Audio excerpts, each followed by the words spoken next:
வணக்கம். இது Honda sign வண்டி. இது என்ன மாடல்னா BS6. இது வந்து வாட்டர் சைஸ் வந்துச்சு, வாட்டர் சைஸ் பண்ணிட்டேன். அதாவது BS6 வண்டி நிறையா வண்டி அடிக்கடி ஆஃப் ஆகுதுன்னு சொல்கிறாங்க. அதுக்கு முக்கிய காரணம் என்னங்கிற ஒரு தகவல் பதிவு பண்ணுறேன். சின்ன சின்ன விஷயங்கள் தான். இந்த டேங்க் முடி இருக்கு தெரியுமா, இந்த டேங்க் முடியில் என்ன பண்ணுவாங்கனாக்க டேங்க் பவுச் வந்து உள்ளே விட்டு மாட்டுவாங்க. டேங்க் பவுச்சிங்கன்னா இது உள்ளே வர வந்துடும். உள்ளே விட்டு மாட்டுறதுனால என்ன ஆகுதுன்னா, இந்த ஹோல்ஸ் இருக்குது பார்த்தீங்களா, இந்த ஹோல்ஸில் ஏறு போனால் தான் பெட்ரோல் இறங்கும். ஏறு போகாமல் அடைச்சிக்கிடுச்சுன்னா பெட்ரோல் உள்ளே இறங்காது. அதுவே வண்டி அடைச்சி போகும், திடீர்னு ஆஃப் ஆகும். அதுக்கு முக்கிய காரணம் இந்த டேங்க் பவுச்சு. நிறையா வண்டியை நான் அந்த மாதிரி கம்ப்ளைண்ட் அட்டன் பண்ணியிருக்கேன். ஒவ்வொன்றா நான் சொல்கிறேன். அதனால டேங்க் பவுச் வந்து டேங்கு மூடிக்கு, இந்த மூடிக்கு வெளியில் தான் வரணும். நல்லா தெரிஞ்சுக்கங்க. அது டேங்க் பவுச்சு ஆடக்கூடாதுன்னு விட்டு உள்ளே விட்டுருவாங்க. உள்ளே நல்லா இழுத்து விட்டு டேங்க் இந்த மாதிரி மாட்டி வச்சுருவா. அப்போது அந்த ஏர் ஓட்டை அடைச்சிடும். அடைச்சிட்டா உங்களுக்கு பெட்ரோல் இறங்காது. அதனால டேங்க் பவுச் வந்து வெளியில் வச்சு மாட்டுங்க. சின்ன தகவல். இந்த அடுத்த தகவல் என்னன்னு சொல்கிறேன். அது மாதிரி வண்டி சர்வீஸ் பண்ணதுக்கப்புறம் என்ன செய்றீங்கன்னா, பார்த்தீங்களா பேட்டரி, இந்த பேட்டரி வயர் இருக்குது பார்த்தீங்களா, பேட்டரி இந்த போஸ்ட்டு இது பார்த்தீங்களா ஈயம் முடிச்சு போய் நிற்கிது. இப்படி இருந்தால் பவர் சப்ளை கிடைக்காது.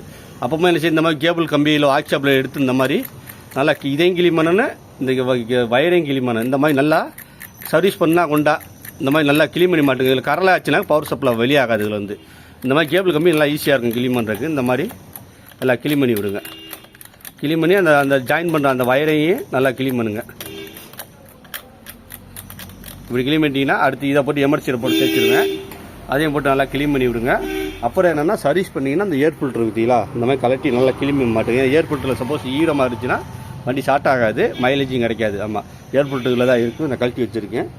அடுத்து என்னென்னாக்க ப்ளக்கை கழட்டி நல்லா கிளீன் பண்ணி எமர்ஜென்சியில் போட்டு தேய்ச்சி விட்டு நல்லா கிளீன் பண்ணி மாட்டுங்க. ஆமாம், சின்ன சின்ன விஷயங்கள் தான். இதை நீங்கள் முறையாக கடைபிடிச்சிங்கனாலே போதும். உங்களுக்கு வண்டியில் பெரிய அளவில் செலவும் வராது, வேலையும் வராது, வண்டி ஆஃப் ஆகாது. இந்த ஆஃப் ஆகிற மெயின் காரணம் இந்த ரெண்டு தான். இந்த டேங்க் பவுச்சு சொன்ன பார்த்தீங்களா, டேங்க் பவுச்சு டேங்க் மூடிக்குள்ள வச்சு மாட்டுறது. ரெண்டாவது பேட்டரி வேற கிளீன் பண்ணாமல் இருக்கிறது. இதில் பேட்டரி வேறு கிளீன் பண்ணாலாம் தண்ணி பட்டு இந்த இடம்லாம் அப்படியே அந்த இதாகவே கரலாகி இதாகவே ஈயம் அப்படி வெளியில் வந்துடும். அப்போ பவர் சப்ளை சரியாக கிடைக்காது. அடுத்து என்னென்னா, இன்ஜின் ஆயில் கரெக்டான நேரங்களில் மாற்றிடுங்க. இன்ஜின் ஆயில் மாற்றும் போது சர்வீஸ் பண்ணி ஜென்ரலாக நான் சொன்ன மாதிரி இந்த மாதிரி வேலைகளை பார்த்தீங்கனாலே போதும், வண்டி பெரும்பாலும் ஆஃப் ஆகாது.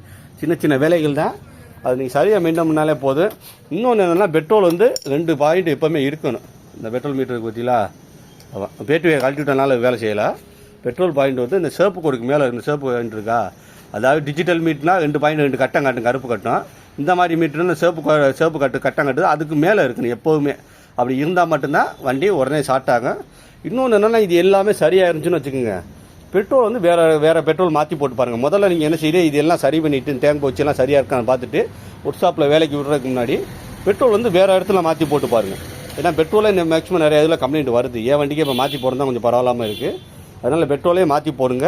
பெட்ரோலை மாற்றி போட்டுட்டு இந்த டேங்க் போச்சு எல்லாம் கரெக்டாக இருக்கான்னு பார்த்துட்டு இந்த பேட்டரி வேணால் கிளீன் பண்ணி மாட்டிட்டு அதுக்கப்புறம் உங்கள் அடைச்சி கொண்டு வச்சுனாக்க நீங்கள் வந்து ஒர்க் ஷாப்பில் விட்டு பாருங்கள். முக்கியமாக என்ன செய்யுது, இன்ஜின் ஹீட் ஆகிறக்குள்ள இன்ஜின் ஆயில் மாற்றுங்க. என்னோட கஸ்டமருக்கு நான் எவ்வளோ நான் ஆயில் மாற்றுறேன்னா 1500 கிலோமீட்டருக்குள்ளே நான் இன்ஜின் ஆயிலில் மாற்றி விடுறேன். என்ன காரணம்னா, இன்ஜின் வந்து அதிக ஹீட் ஆச்சுனாக்க உங்களுக்கு சப்போர்ட் பண்ணாது. நாளாக வந்து ஆயில் அந்த இது பவர் குறைஞ்சிக்கிட்டே வரும். அப்போது வந்து இன்ஜின் ஹீட் ஆகும்போது உங்களுக்கு இந்த மாதிரி பிரச்சனை வரும். ஏன் வண்டிக்கு வந்து நான் 1000 கிலோமீட்டர் மாற்றுறேன். நான் கஸ்டமருக்கு பெரும்பாலும் நான் சொல்கிறது எத்தனை மணிக்கு 1500 கிலோமீட்டர் மாற்றுக்கிறேன். ஏன்னா நம்மளை மாதிரி தான், நம்ம ரொம்ப நேரம் ஓடிட்டு நின்றுட்டு மாதிரி ஓடிச்சோன்னா நம்மளால முடியாது, எனர்ஜி இருக்கா. அதே மாதிரி தான் அந்த ஆயில் பவர் இருக்கிற வரைக்கும் வண்டி எனர்ஜியாக இருக்கும். ஆயில் பவர் கொஞ்சம் எனர்ஜி கம்மியாகும். அப்போது அதுக்கு தக்கன அழுத்தங்கள் எல்லாமே இருக்குது. அப்போது பெட்ரோல் சாப்பிட்றாப்புல இருக்குது. அதனால் இன்ஜின் ஆயில் வந்து கரெக்டான டைட்டில் மாற்றுங்க. முக்கியமாக வந்து ஏர் குறையக்கூடாது. நிறையா T+ல என்ன பண்ணுறாங்கன்னா, ஏரை சரியாக செக் பண்ணுறதில்ல. என்கிட்ட வருதில்ல ஒரு 20 பாயிண்ட் 10 பாயிண்ட் தான் இருக்குது. அந்த மாதிரி யாரும் வச்சு இது பண்ணாதீங்க. இந்த மாதிரி எல்லா விஷயங்களையும் ஃபாலோ பண்ணுங்கள், வண்டி நல்லாயிருக்கும். நன்றி, வணக்கம்.